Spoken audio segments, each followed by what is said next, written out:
अस्सलामु अलैकुम वरहमतुल्लाहि वबरकातुहू। आज मैं आपके सामने एक मशहूर वाक़ा पेश करने जा रहा हूँ। ये वाक़ा मंसूब है हज़रत ज़ुनून मिस्री के साथ। यानी हज़रत ज़ुनून मिस्री का नाम ज़ुनून कैसे पड़ गया। हज़रत ज़ुनून मिस्री रहमतुल्लाहि अलैह एक मरतबा कश्ती पर सवार कहीं जा रहे थे।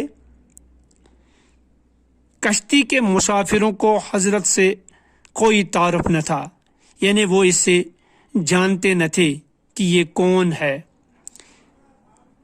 इसी कश्ती में एक सौदागर भी सफर कर रहा था। इत्तेफाकन इसका एक मोती गुम हो गया।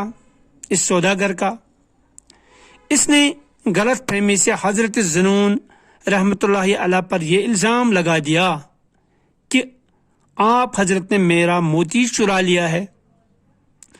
हजरत ने फरमाया कि हाशा कुला, मोती मैंने नहीं चुराया। कसम खाकर कहा कि आपका मोती मैंने नहीं लिया। लेकिन सौदागर कहाँ मानता। सौदागर कहने लगा कि मोती आप ही ने ले लिया है, और सौदागर गुस्ताखी से इसके साथ पेश आने लगा।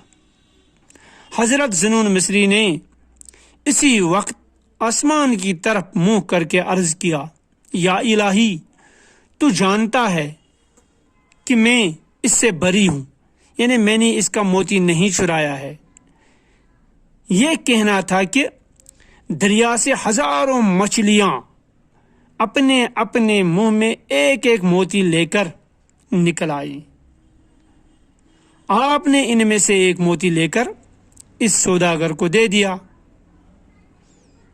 कश्ती के लोगों ने जब हजरत की ये शान और करामत देखी तो वो सब के सब आपके कदमों पर गिर गए और माफी चाहने लगे। सौदागर भी आपके कदमों के सामने गिर गया और गिड़गिड़ा कर ज़ारो कतार से माफी चाहने लगा। इसी वाक़े पर आप हजरत का नाम ज़ुनून पड़ गया, क्योंकि अरबी में नून कहते हैं मछली को। Share subscribe and like, share subscribe and like, share और सब्सक्राइब ये वाक़ा जब रोनमा हुआ तो तब से आप हजरत का नाम ज़ुनून मिस्री रहमतुल्लाहि अलैह पड़ गया।